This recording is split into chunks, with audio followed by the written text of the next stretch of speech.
What's up mga kabayan? Welcome po sa Delicious TV. Ngayon ang menu natin for today ay mung bean meatballs or Monggo meatballs. So ito po guys ang aking ingredients.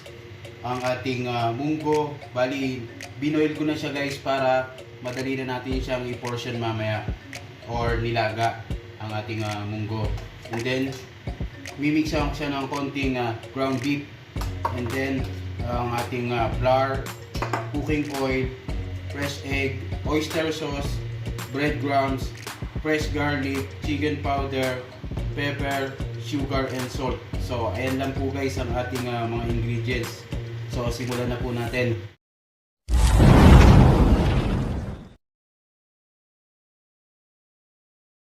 So, first step na gagawin natin guys, bago natin lutuin, puportion muna natin siya or pag-mix-mix natin ang ating mga ingredients. So, unahin muna natin ating ground beef, ating munggo na nilaga or pinalambutan. And lagyan natin ng 2-piece egg. So, ang ating flour, fresh garlic, breadcrumbs, salt, white pepper, sugar, chicken powder, and then ang oyster sauce.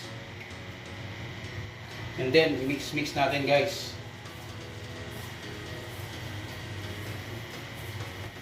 Hanggang mahalo lahat guys.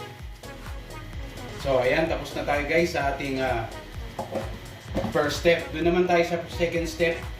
So portion na natin ng pabilog mung bean meatballs o ang munggo meatballs. So ayan. So kaya depende sa laki na gusto nyong ilagay na bilog. So ako ganyan lang kalaki. And bilog-bilog natin. Paulit-ulit guys hanggang matapos natin bilogin tong mung bean meatballs o ang ating munggo meatballs. Guys, tapos na ang ating mung bean meatballs. So let's go. Deep fry na natin. Ang ating last step na gagawin mga guys, i-deep fry na ngayon natin ang ating munggo meatballs. So make it sure na mainit na ang ating cooking oil bago natin i-deep fry ang ating munggo meatballs. So medium fire lang guys. So i-drop na natin sa isa.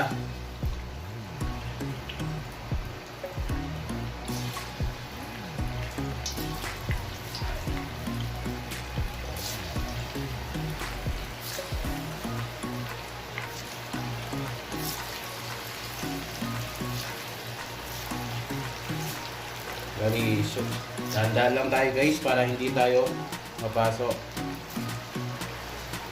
Guys. Then mix lang natin ng konti.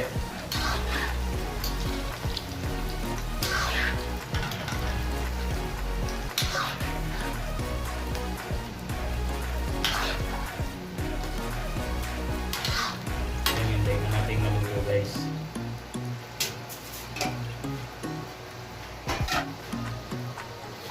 So ayan guys, well done na ang ating munggo meatballs. So ganyan na ang ating texture ng pagkaluto niya guys. So i-up na natin.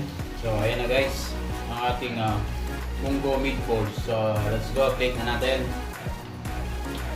Lagyan natin ng cabbage. So kung walang cabbage, okay lang guys yan.